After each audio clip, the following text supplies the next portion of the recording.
panel if we weren't having significant technical difficulties, right? Right. Yeah. We lost an adapter, so we are trying to... Is it popping up? It is open, but it doesn't seem to be opening for real. Okay, well, in the meantime, my name is Hannah Miller. I'm from Florida, Orlando. Yeah, and once we get this presentation up, I can show you what I'm about. Oh, hey, look at that! And if you would man the slides for me, just when I give you a nod. Hold on, how to put it full screen? Go to play. How do I go? View, try view at the top. Yeah. Like view. There we go. View presentation or play presentation. Yeah, something like that. I'm new to Max. I just got view slideshow. While they're figuring that out, this is an interactive thing that we're doing here. All of this up here, these are prizes for those of you who are brave enough and bold enough and knowledgeable about Buffy and puppets enough to come and claim them, okay? Are there cookies? Are there cookies? There's not cookies, but we're all adults here, right? So I brought some band candy.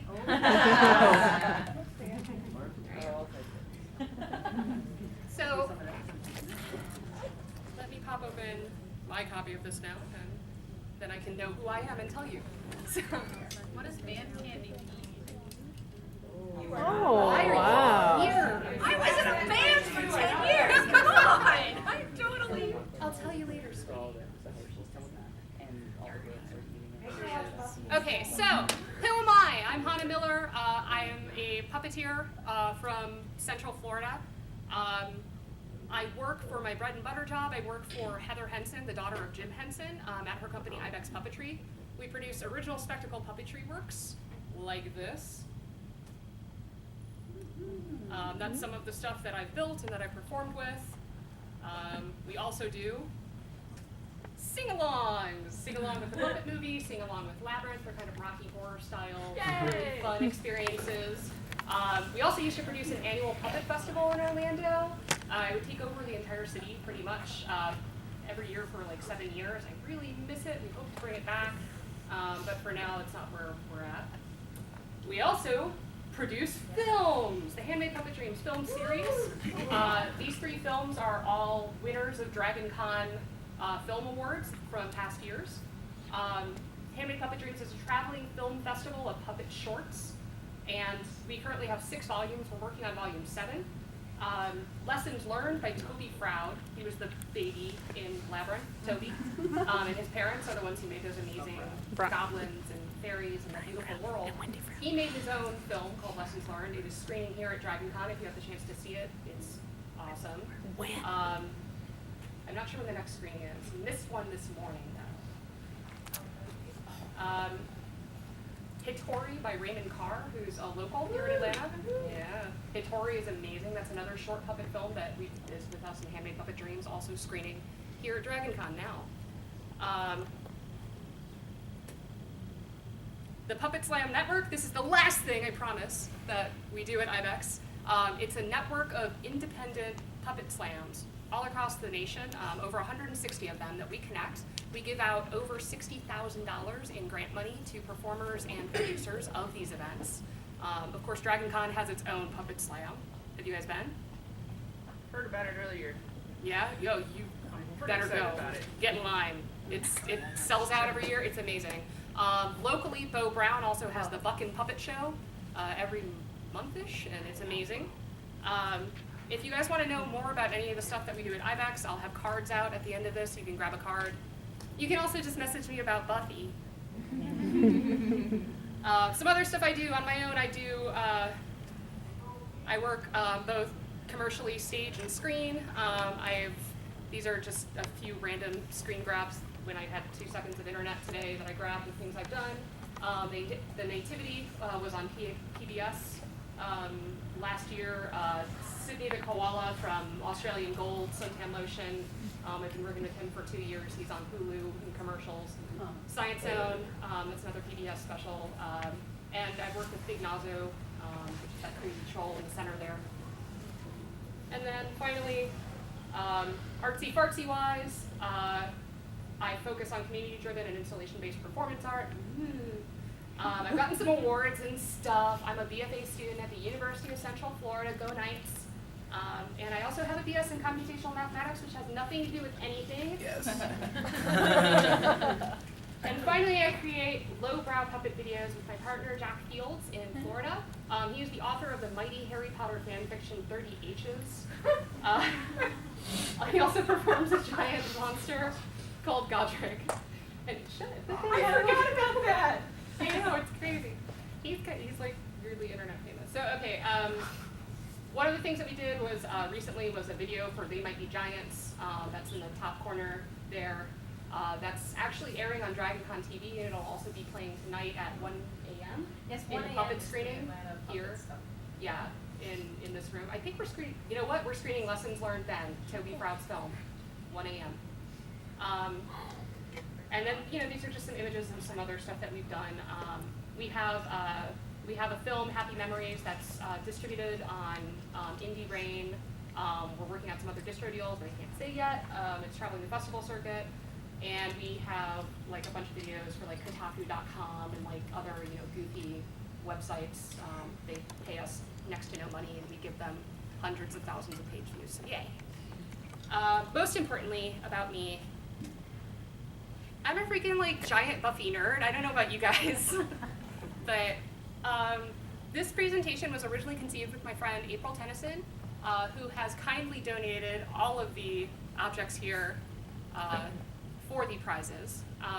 Normally I do this presentation with one of the puppeteers who has worked on Buffy, such as Leslie Carrera-Rudolph. If anyone actually was here in 2012, I did it here with her. Or Victor Yared, who is actually performing at the Puppet Slam at the Puppetry Center right this second. Jerk. And Which, by the way, you can go to. you can tomorrow. If you guys aren't doing anything, you can leave the con. And you Take can- Marta. If there's It's nothing else easy going on. peasy and worth it. So, I know what you're thinking. You guys are pretty sure we're just going to watch that episode of Angel where he gets turned into a Muppet, and that's going to be like the whole hour, but that's not the case. Oh, yeah. We might just talk about the episode of Buffy with the ventriloquist dummy Sid instead, or maybe the henchman from Once More with Feeling. But we're not, you know, we're going to go a little deeper than that, because there's way more to puppets than Buffy. This mask, for instance, this is actually a puppet. It's not just a mask. Somebody didn't just put that on. It has a remote control system in it. Generally, we call this type of puppetry animatronics. I'd be shocked if anyone had not heard of that yet. But Webster's defines puppetry. Don't you love it when people quote a dictionary definition? Doesn't it take you like back to high school debate class? Webster's defines puppetry as figures that are moved by a human rather than mechanical aid. They may be controlled by one or several puppeteers who are screened from the spectators. Varieties include glove or hand puppets, rod puppets, shadow puppets, and marionettes or string puppets. This is a pretty uninformed and stupid definition, Webster's, because plenty of puppets are performed when you can see the performer. Hello, that's what I do all the time. Plenty of puppets are controlled without direct hands-on connection. Like, for instance, in animatronics, we use RF waves, radio waves, to remote control them. If you work in digital animation and you create things for video games or even for cartoons, when you're building your figures in Maya or whatever program you're using, you call those figures puppets because you're directing areas for them to be controlled by later, either by an animator or by a video game player. Puppetry is an ever-expanding and ever more exciting field and an exciting medium. So we're gonna spend a lot of time looking at stuff like this. Many of the masks in Buffy are actually sophisticated prosthetics that are attached directly to the face, like with spirit gum or with other adhesive agents, so that the jaw will work. And then what you're doing, sorry? Give them the lights, I don't know what the lights are. You were here earlier and the lights it doesn't really get a whole lot better Did we find the without adapter? everything being on. Sorry, I don't. You want to unplug and replug? Can we? Yeah. Can we try it? Yeah. So Val doesn't have to be here. Or we're good. Perfect, thank you. Do you guys like Val or do you want her voted off the island?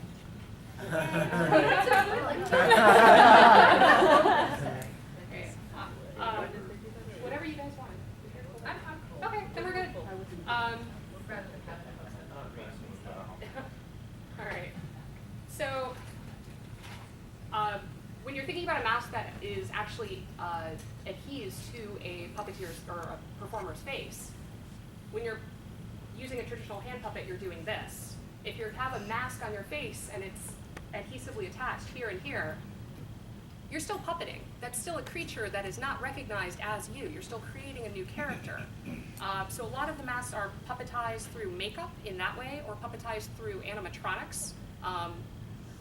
This Svaldi demon is a blend. It is part costume. We call these hero suits when it's a full body puppet, sexy thing. And its head is controlled by animatronics, worked by an external puppeteer, while the stunt performer inside works the hands and the oversized feet with puppetry techniques, because those hands, they flop way out there, and he actually picks things up and smacks with them, and pretty interesting duet when you have a stunt performer inside a costume and an external performer making the face move.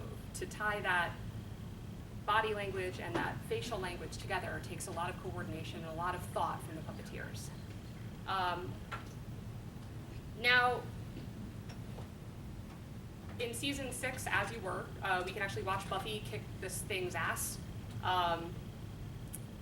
along with a quick overview of the breadth of practical effects in the Buffyverse on this here. Stacy again.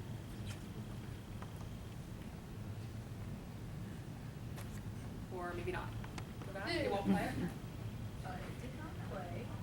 Then maybe we need to install it. All right. Where does this get after? Possibly.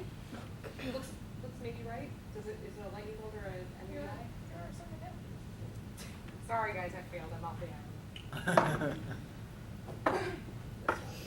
possibly. Yep. Told you it was not this one. There we go. This we gotta Wait, are we re-hooking? Yeah, we have no video. Sorry. No, you're good. You're good. In the meantime, look at these fabulous prizes. We have, from the release of one of the Buffy series of comics, the original very sexy Buffy poster. My very favorite, I had to fight not to keep this one because it's so hilarious.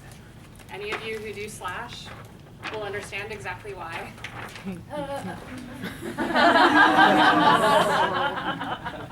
Here. We have some very exciting Buffy fruit snacks. That's right, straight from the 1990s. Preserved in the Florida heat, I can hear it. It's all like stuck together in one giant mass.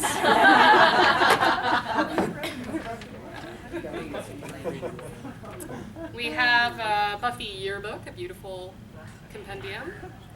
We have the best season of Buffy, season 3, with Faith, because hello, so hot, right?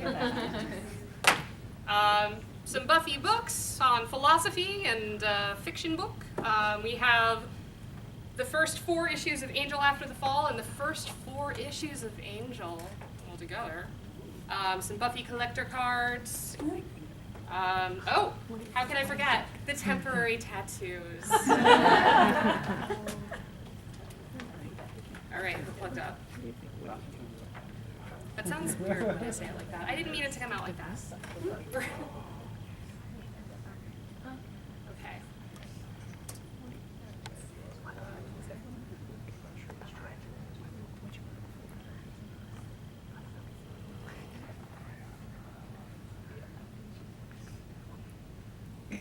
Do you really play this with my notes? Anybody? There's a play button. Yeah, but it knocks out my prisoner notes. And you guys don't want to see my presenter notes. They say things like, "Hey dummy, you should have found a video for this."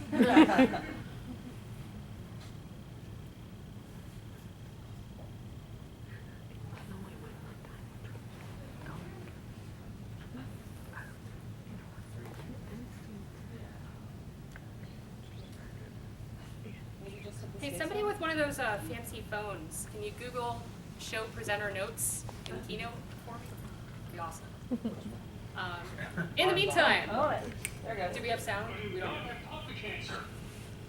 We get it any louder?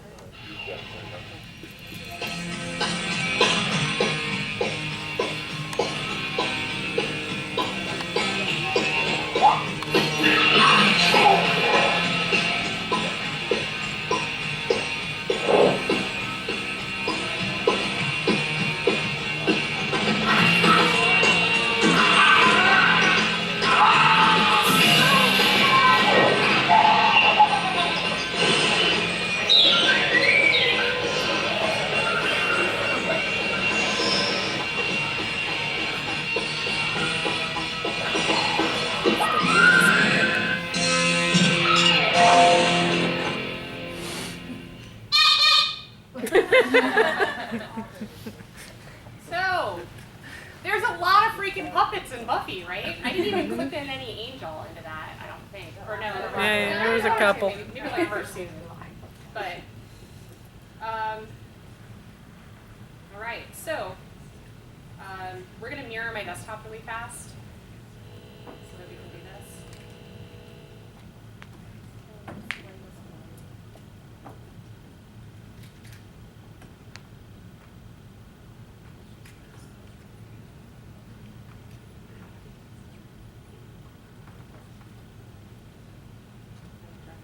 That looks like my cat. Oh,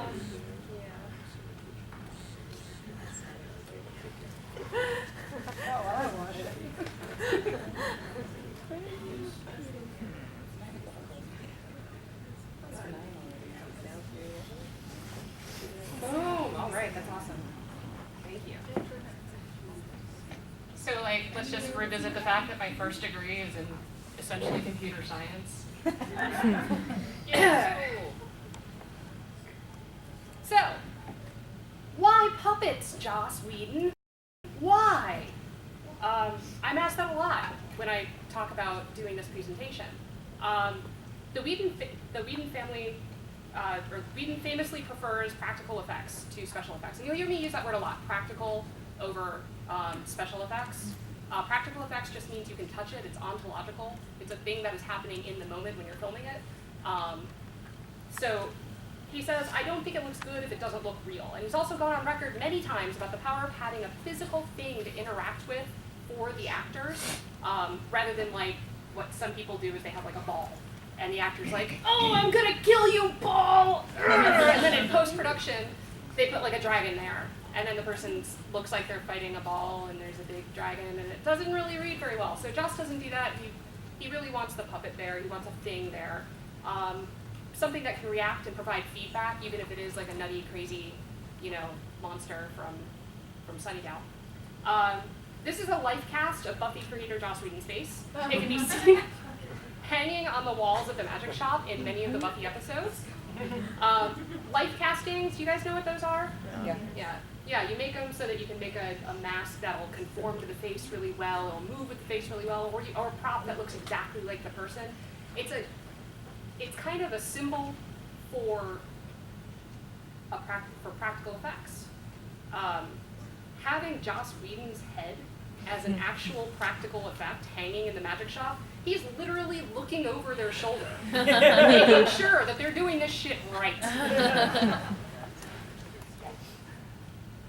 Now, Tom Whedon, Joss Whedon's father, I don't know if you guys know this, but his family, he's actually a third generation screenwriter, Joss Whedon. His father, as a screenwriter, worked with Jim Henson on many of his Muppet properties. A lot of people ask me why the Angel puppet episode happened, and the answer is simple, it's because he loves the freaking Muppets. The entirety of the quote that is up there reads, I was puppet peopled, yes. My dad ran the Electric Company, the show from the Children's Television Workshop back when they were doing Sesame Street. He actually worked on Captain Kangaroo before that, so a lot of our family friends were Muppet people. We were part of a whole Muppety circle, It was always a big thing in my life when I was a kid, because I thought Muppets were cool. Now, I'm not talking about the ones that had their own show. I'm talking about the Sesame Street ones. You guys, Joss Whedon is a puppet bigot. I was one of the people that felt that Kermit was a sellout when he started his own show. I was never really into it. Fozzie Bear is just a wannabe Glover. I always thought there should have been a war between the East Coast and the West Coast Muppets. That's just me. I always liked puppets. They made me laugh, but they were a serious part of what I remember from my youth. So I just have a little obsession. Does my son have a Grover? Yes, he does. Because Grover is the finest of them all.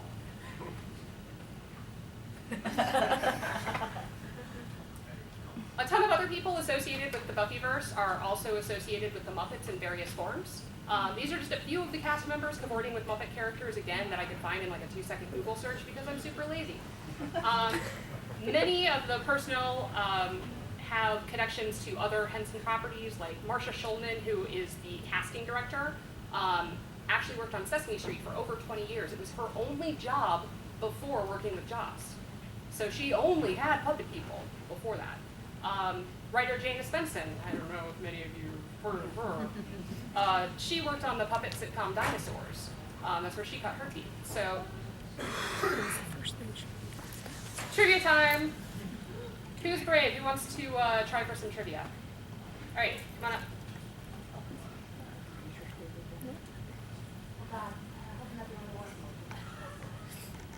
You win it all. Yep. Yes. Is it one at a time or? Get up here. Now it's a competition, bitch. Yeah! She's such a Cordelia, am I right? Sorry. Okay, All right, we got three. Yeah. Let's go. Cage match. All right. Let's do three. We'll take the next two. For the next question. Round robin. All right. What Buffy series regular cites Sesame Street as the inspiration for their acting career? And here's how we're going to do it. You guys are each in turn going to give your answer. We're going to watch the answer. And then we're going to figure out how to award prizes. Okay, yeah. You guys thinking about it? You guys know? Repeat it one more time. It's right up. Oh. Right up here. Okay, so we have options. That was totally up the whole time. I wasn't. I'm a professional. All right, ready? First. Everybody ready? Is it a race or do we just do answers? Or Race the screen. What are we ready for? To answer. Yes. Yes? Yes. Yes, okay. I'm gonna go with Seth Green. Emma Caulfield. Emma Caulfield. I knew everybody would go with Emma. That's why it was a trick. The truck.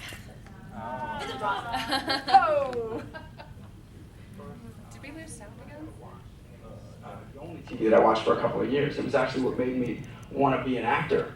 It looked like everybody was having so much fun. Somebody come and play. Somebody come and play my way. Somebody come and rhyme the rhymes. You know, the whole concept of imagination and pretending to be something stuck with me, and it was actually my inspiration to get into acting with Sesame Street.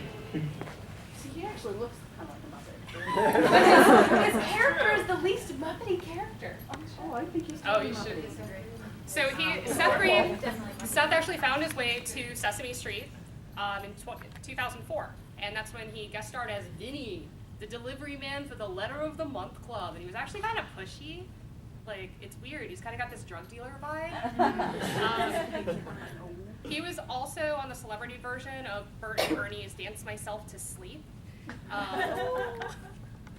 But yeah, and in the bottom corner there, you can see Pam Marcero and Marty Robinson, two of the puppeteers from Sesame Street, who are awesome. And every year for the past 3 years, I've gone and hung out with them at this wonderful place called the Eugene O'Neill Puppetry Theater Center, where they have a national puppetry conference.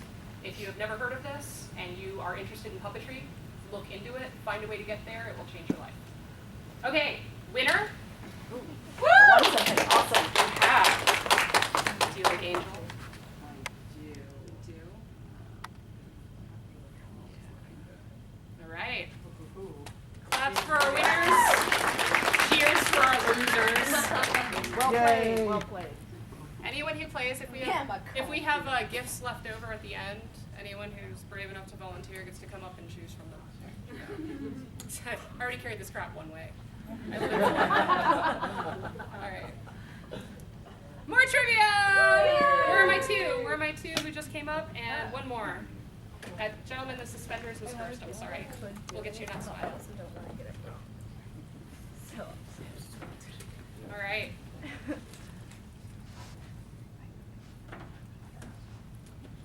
So, not actually sure that this is trivia. Because I'm super organized. Yeah, no, that's not trivia. cool. But you guys can stand here until the next trivia. Okay. You can just like fan it up. And then I'll feel like I'm a really popular band. All right, so we're gonna take a second, speaking of Seth Green, and really talk about Seth Green. Oh, random fact, the Handmade Puppet Dreams Film Festival, that thing that we do at my work, in the very first volume of our film collection, we have a Seth Green puppet film. Before he started Robot Chicken, he made a little amazing film, and it's actual practical puppets, and super fun. What's it called? It's cool if you don't. I'll Google it. But Something Moe's, Mysterious Moe's. Okay. Yeah. Okay, so speaking of Oz, look, man, I don't know about you guys, but the transition from high school to college was kind of rough and awkward. It was more so for Oz than most of us.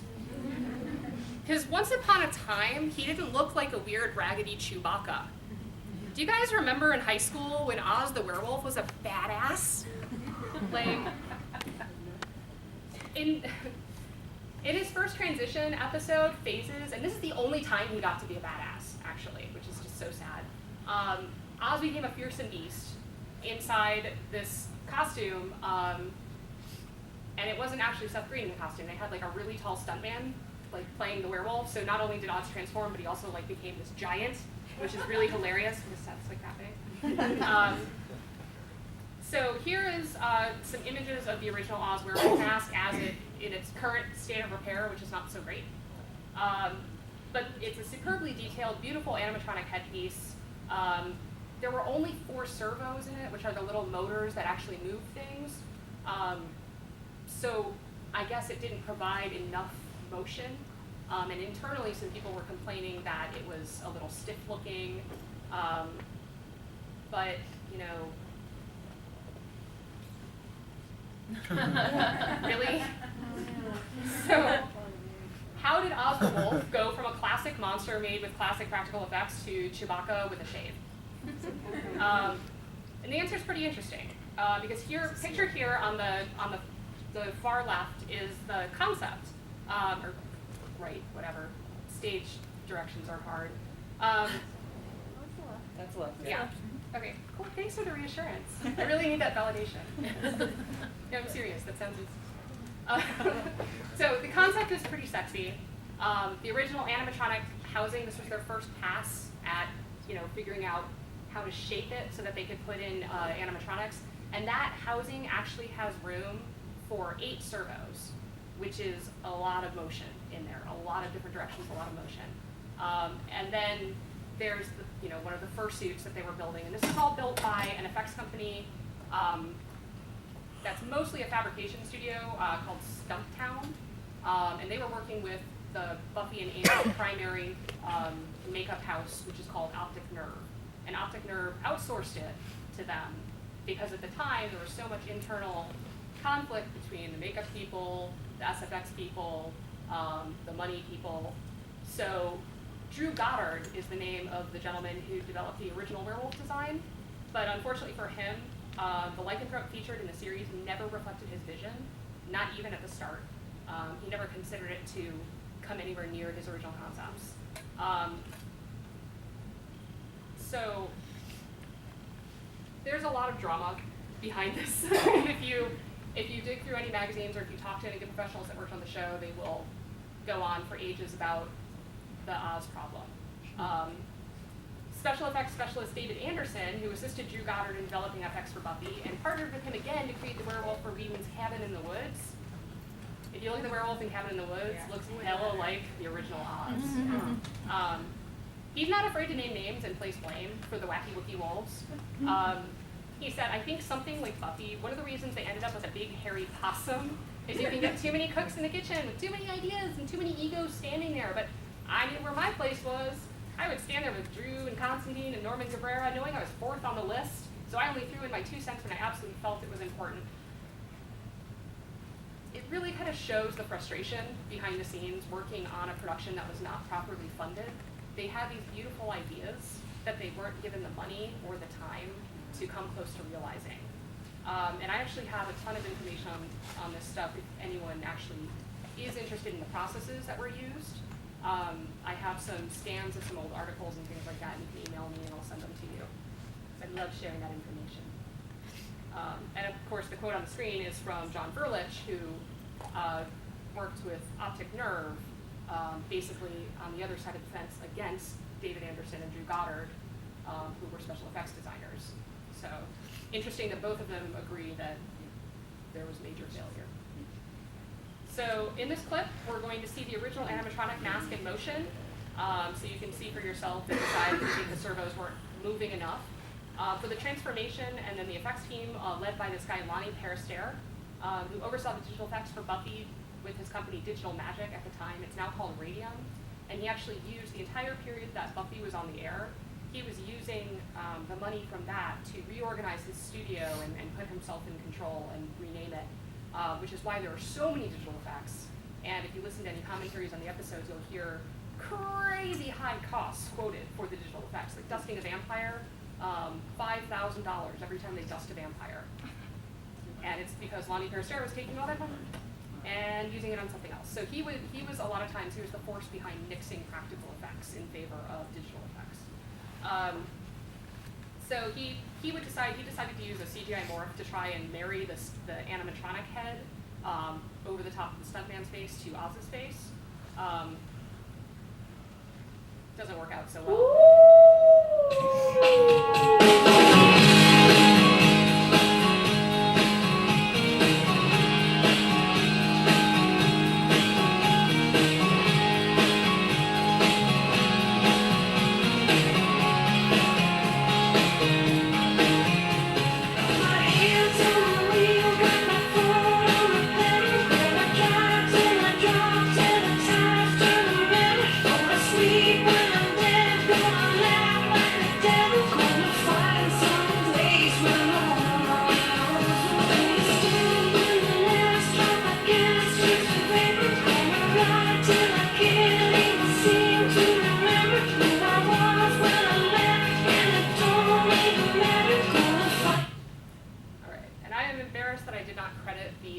YouTuber who actually put that video together, but someone did that on YouTube.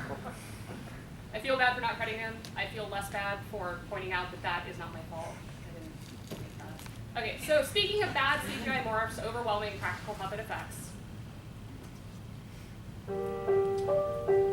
Same YouTube user, uncredited, my bad.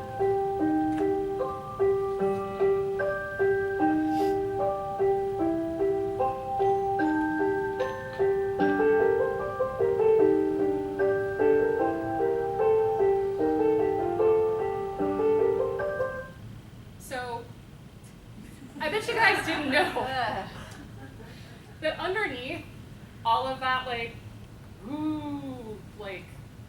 After Effects that they put on her head, there was an actual puppet corpse underneath there. And the only information I have on it is from an auction site that was auctioning it off. And I don't know where this prop is now, which should really help you not sleep tonight so you can go party more. The auction site listing was so awkward and terrible and really frightening. I'm just going to kind of read excerpts from it. So, other than the Buffy bot, which had no head and wasn't really cast from Sarah Michelle Gellar, this is the only prop made of her throughout the entire series.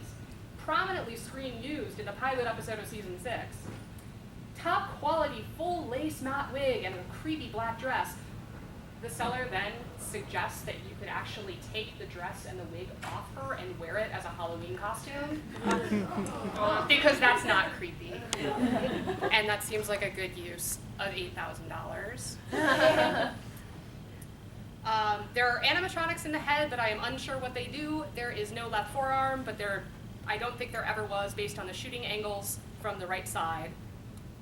Oh no, go back. How do I go back? Shit.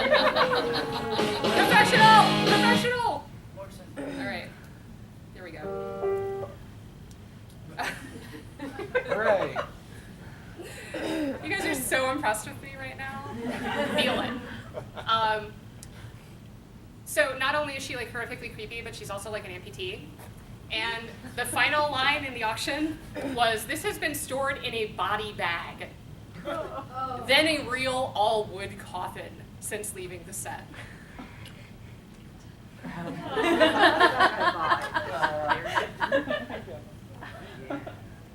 Trivia!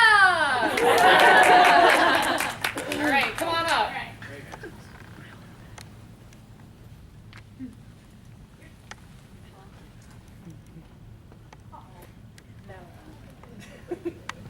All right, ready?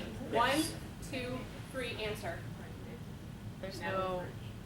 Yeah, Pragmatic Steven. Yeah. Okay, so yes? Yes. You guys all won band candy. Yay.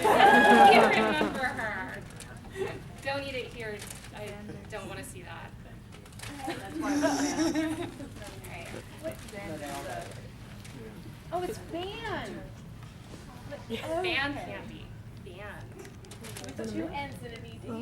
No. No? No, the principal tried to ban it. But Okay. then he ate some first, so But it he is a got a little pun. confused. And then he got eaten by a big snake, so. I missed that episode. Alright, no, seriously, more trivia. New people. Alright, we have these 3 right back here. Sit up first, come on. So, that was Natalie French, of course. But more importantly, it was the she-mantis from the titular. She was the titular demon. I really wanted to use the word titular, right? But I just messed it up. I was so excited about that. From the season 1 episode entitled She-Mantis.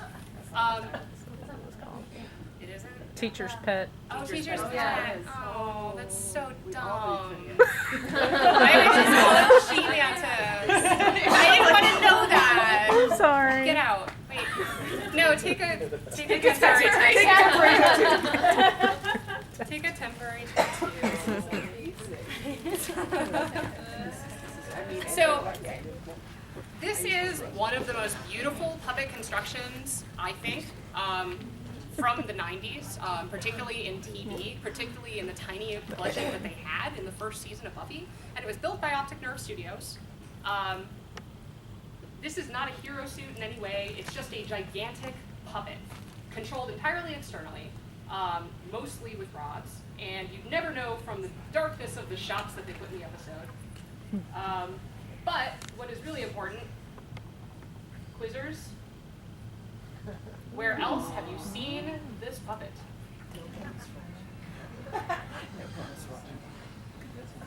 And it's time to answer, suckers. Starting with you in the hat. Starting with me? Yep, because you look nervous. It's not that. I'm trying to see if I recognize it from something else, and I don't. So I'm gonna guess Babylon 5 because I've never seen it. Okay. That would be you. Right? I'm gonna go with D2 because that's the only one I haven't seen. This sounds very familiar.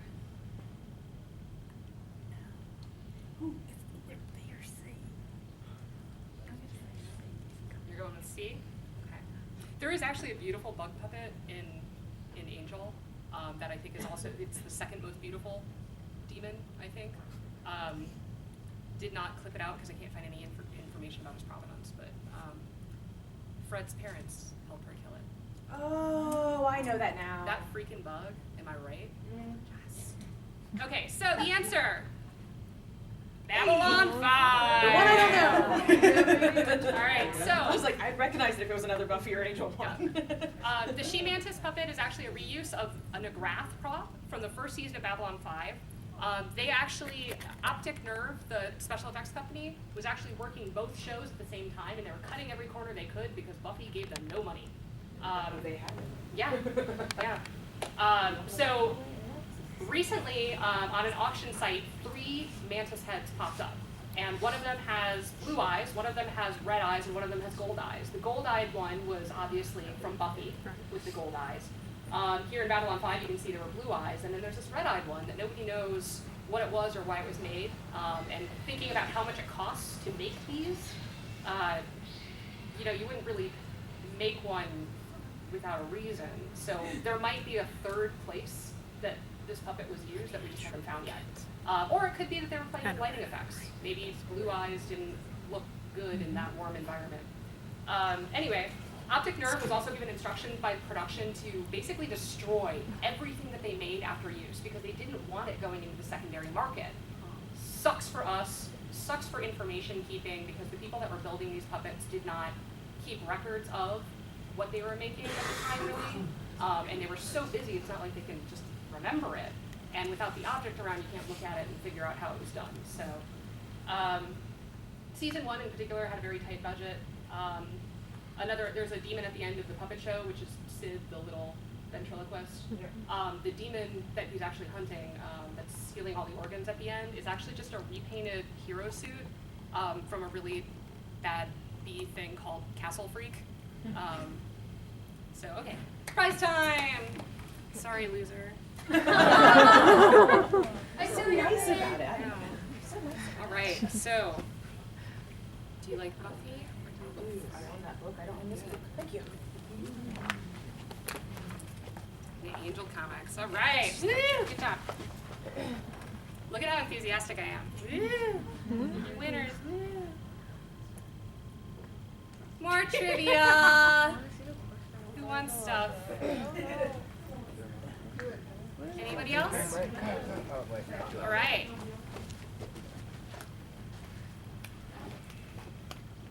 This one's super unfair. I'm just going to apologize in advance. Oh, great. Awesome. Sorry, has to come up. All right. So you guys know about like Mickey Brendan, right? The guy, who played Xander. His twin, Kelly Donovan, was a set dresser, and sometimes he stood in for his brother, and eventually he was cast to play his brother, playing the part of Xander in the episode The Replacement. It could have been done with a split screen effect, you know? They could have had, which is what everybody does today, you know, look at Orphan Black. They just, you know, film one person talking to a stand-in, and then, you know, reverse the scene and cut it all together in post. But Joss loves the practical, and he had twins. So here's the completely unfair question. What else did Joss Whedon use a set of identical actors to achieve practical effects?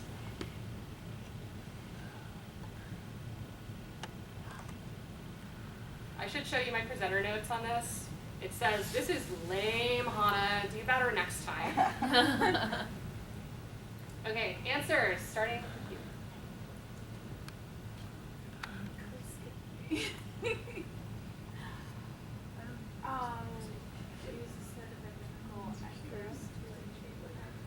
Okay, no answers. Bullets? Got anything? I'd like to poll the audience on this one. All right, here's the thing. You guys are going to get to go again on the next trivia question because all this is a way for me to talk about Smile Time finally.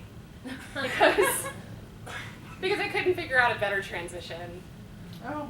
So It was Puppetry. yeah, I told you. It's so unfair. You guys are coming up for the next trivia question. I'm really just being a jerk. So obviously puppets can do things that people can't unless you have a twin brother, and even some of them you can't do with your twin brother unless you really don't care about his nose. So in the top left you see Drew Massey, and in the bottom there that's Victor Yerith. These are the two guys who made all the puppets for this shoot, and they managed the entire episode. A lot of times you have two puppets for shots where a puppet has to be doing something over here, then very quickly be over there. So you just put two puppets there, right? Makes sense. Oh, there's a slide I forgot to delete. But we can just look at it and make jokes about David Boreanaz's hair. And notice the fact that the puppet hair actually kind of looks more natural. So we're going to do a quick rundown of the puppeteers of Smile Time, just because puppet people don't get enough recognition. Victor Yurt and Drew Massey worked together a lot. They actually did the puppet episode of Community together. He also led the design and construction of the character puppets, served as the primary performer for Smile Time with Drew Massey. The two of them have also worked on Men in Black, Crank Yankers, Greg the Bunny,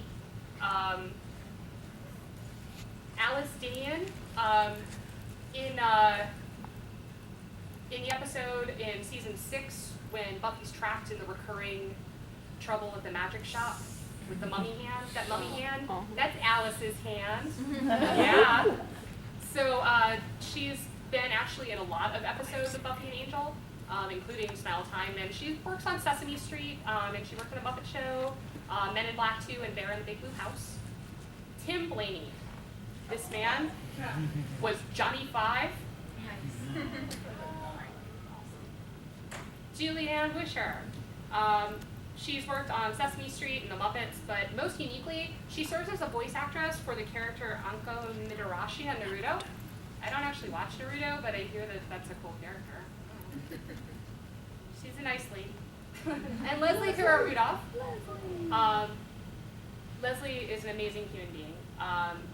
And she created Abby Cadabby on Sesame Street.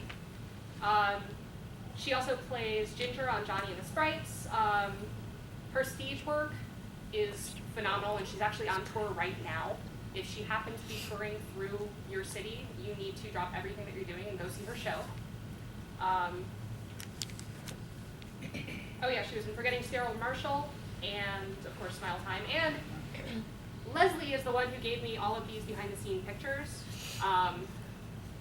but she stole them from Victor. He wouldn't give them to me, so we love Leslie more. Okay, this is the set of Smile Time, raised up on stilts really high, kind of for obvious reasons, right?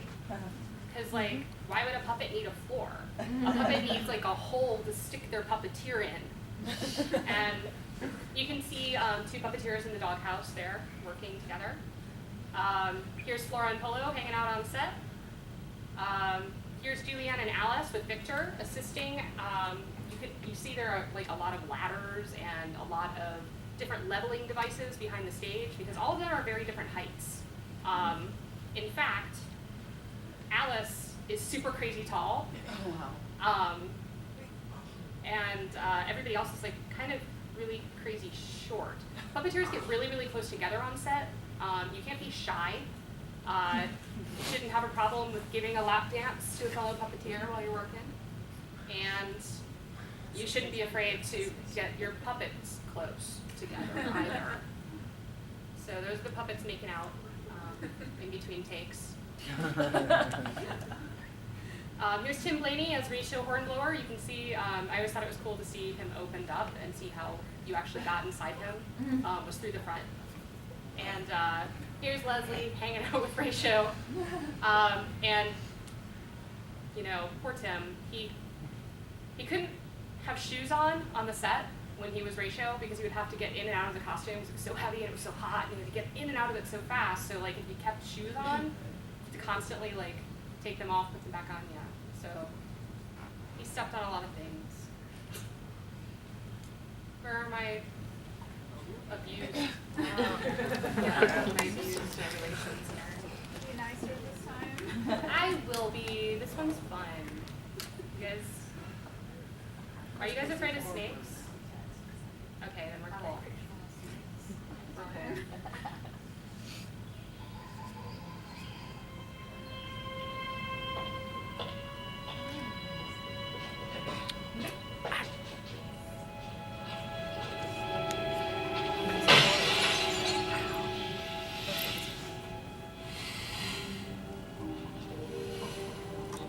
Silver, I'm gonna make you a star.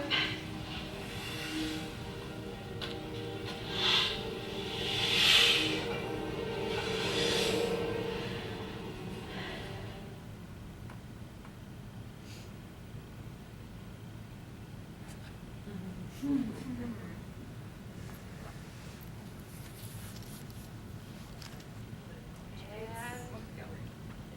not CGI. I think it may be a puppet. Okay. I think it's a blend of all three. Okay. Yeah. Yours is puppet. Okay. Find out. She's right.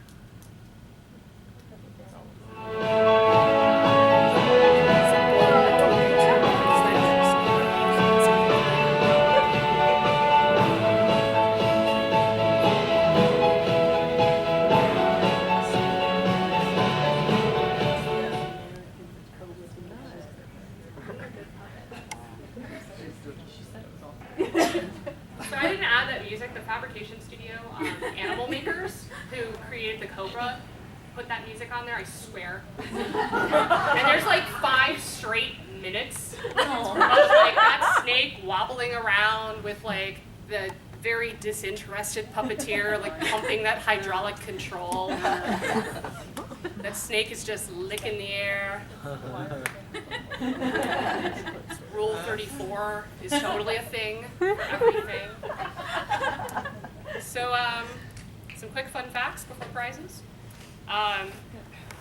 Obviously, the Cobra is a puppet, entirely a puppet. And it has, you can see the sculpt there, and then you can see in the top corner, there's the actual puppet with the cutaway, so you can see the hydraulic control for the tongue. It's a hydraulic cable, kind of like what you use in a bike for the brakes. The Cobra is much larger than life, obviously, and it's flexible foam latex. How much would you pay for one of these guys? Anybody? Is that a question, how much would I pay or how much would they charge? How much would you pay? How much would you pay to have a giant Cobra that you can all yourself? Probably wouldn't. I mean, doesn't the answer change if you are shooting a script where you need a Cobra, Do I need right? this? Sure. Yes, you need it. Supply and demand. You need it I in have your students, life. I need this. Yeah. That'll be all sorts of fun. $75.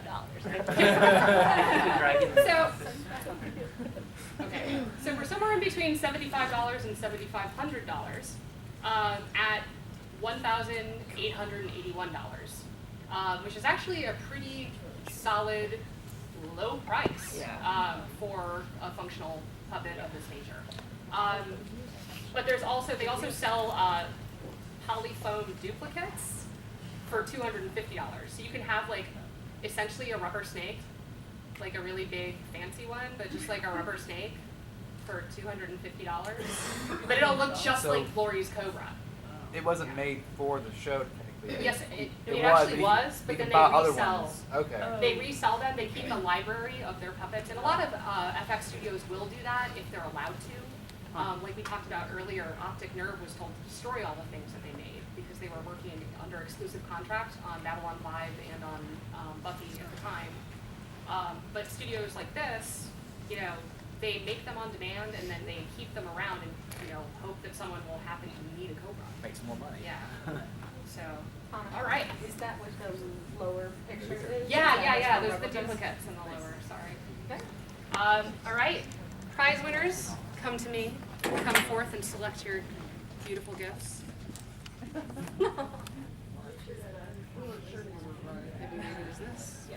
thought it was all three of them. Right.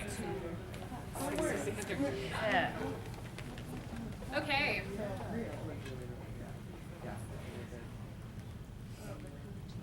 You guys remember the Cobra's big brother?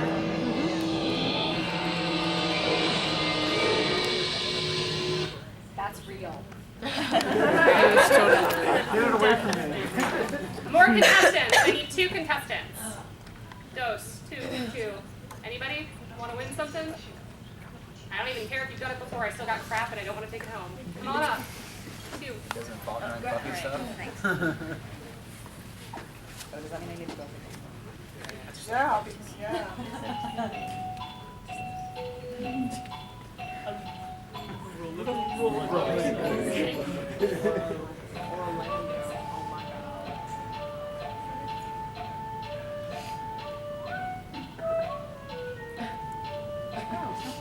He's skating.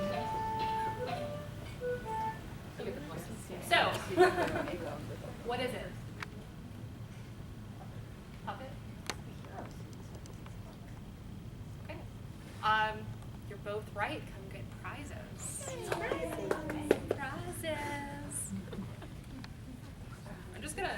to unfold this up here because are you going to take it home? I just want to leave this out, and so we can all gaze upon it as we continue. Yeah. Oh, it's come on Wednesday. Good. Come on Wednesday. Oh, you're not allowed to fold that. You have to hold it and let everyone know. Okay. And you have to hang it on your ceiling over your bed. Okay. First, hang it on the door before telling. Right?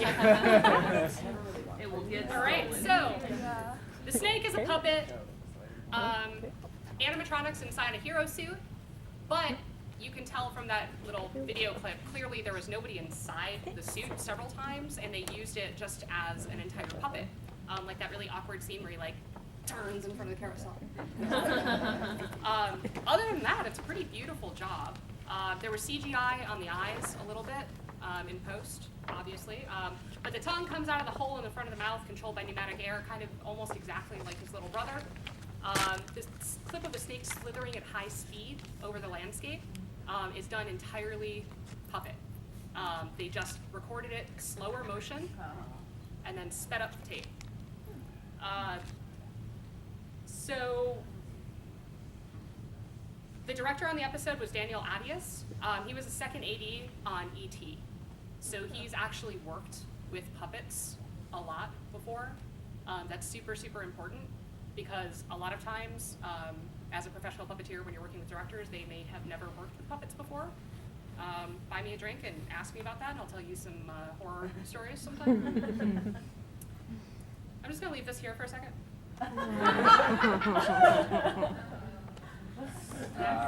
Wait, what? That just. So moving on.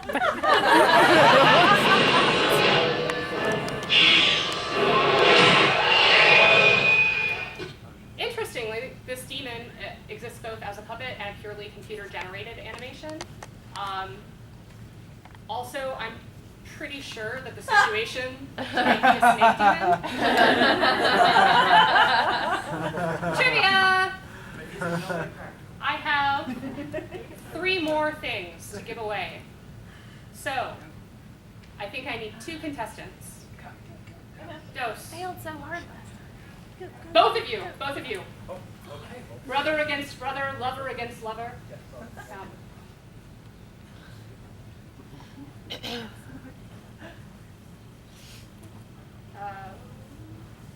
don't know if I want to do this one. All right, here's the deal. It's a puppet. This No, it's just really annoyingly edited because I put the answer on the same thing as the question, and you can't like stop and replay things. Just close your So, eyes. yeah. So here's what we're gonna do. You guys are gonna write down your answers and hand them to me because we have to just let this stupid thing play. Computer science major. All right. Isn't the same as graphics artist. I've also prepared. Okay.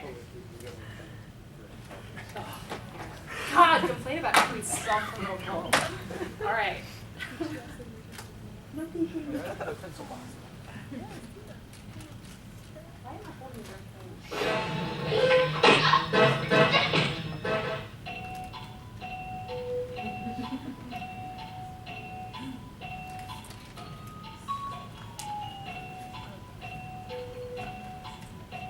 I just put the letter.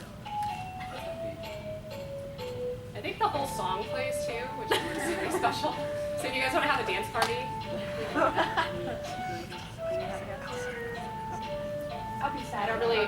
This is my dance. I do that thing where you put your palms out and you wave them around. All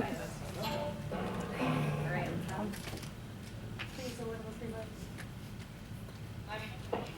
I think dummies are cute. You don't? Give me the wig. Ever since I was little. What happened? I saw a dummy, it gave me the wig. There, but it wasn't a story there. I don't actually remember which one was which. Sarah Michelle Okay, Keller. you guys can pick a present together. Yeah, Everybody Go ahead. Share gummies. I know. All right. I've already got the cards and Yeah. I already got season 3. The gummies are hysterical. You have to eat them all right now, though. Because he won them, but you lost. There more than. All right, so Buffy dislikes puppets, and so apparently does Michelle Gellar. Sarah reported having nightmares about puppets after the filming of the puppet show was complete, like in multiple magazines. Like it was the only thing she could think of to say because she was so terrified every night. Speaking of scary puppets, at the end of season 5, Laurie's Tower became a puppet menace. Gareth Davies, who's one of the producers, said that when Dawn had to be marooned, because Dawn, you know, in a lot of those long shots, obviously, you know, that's not Michelle Trachtenberg, that's a giant puppet of Michelle Trachtenberg tied up on the edge of the thing. They actually built that tower. That thing was a thing. It was a big-ass thing, and people would drive past it, and they would see the Michelle Trachtenberg puppet tied up on top of it. And there would be nobody around, because they would just leave it up there at night. And they're like, who the hell wants to waste, you know, shooting time climbing up there and putting it up again? So,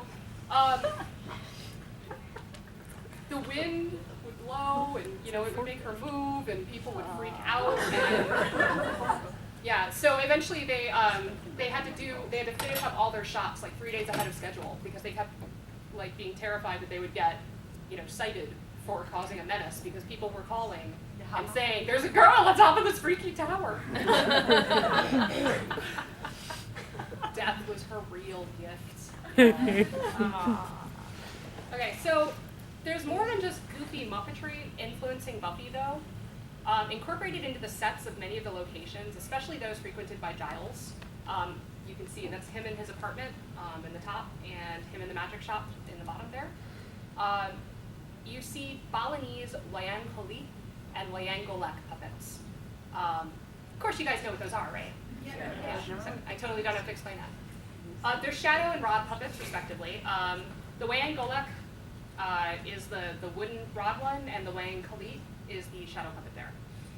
Now, they obviously had a strong visual effect on the show, but they also provided a lot of thematic resonance that you would not really expect. The Wayang Kali, they're performed by a hidden Delang. That's the puppeteer. The stories always deal with romance, religion, sometimes local affairs, but the one really important thing is all of them climax with the triumph of good over evil. With the Golek, although they're performed in full view, the Delang is always hidden as well. And again, themes of good triumphing over evil. It's up to the conductor or the Delang master to decide the direction of the story. The Delang is the genius behind the entire performance. He's the one who heightens the drama. He's the one who conducts the musical orchestra behind there. Sometimes he even just plays his own instrument. Invariably, the play climaxes with that triumph of good over evil, and it's all told by a hidden, unimportant person to the story, the Delang. I don't think it's an accident that these puppets appear in Giles's rooms. He is the Delang, right? He's hidden from sight, but he's directing those stories. He's the one making sure that good triumphs over evil. One last trivia. Anybody? No? Yes? No? Because otherwise you're going to ask me questions. I'll do it. How'd it go? Oh, we did. Did we hit time? Cool. Sweet, we're done. No trivia. No trivia, no. Does anyone want a DVD or cards? She does. Sure. Come take I lost that first time. I was the Come first on, loser. girl. Yeah. Did we have any other losers? First loser. First loser. Oh, I have a whole bunch of extra ones. All right, who needs season 3? Who doesn't own season 3? Oh, I took this. Is that cool? Yeah.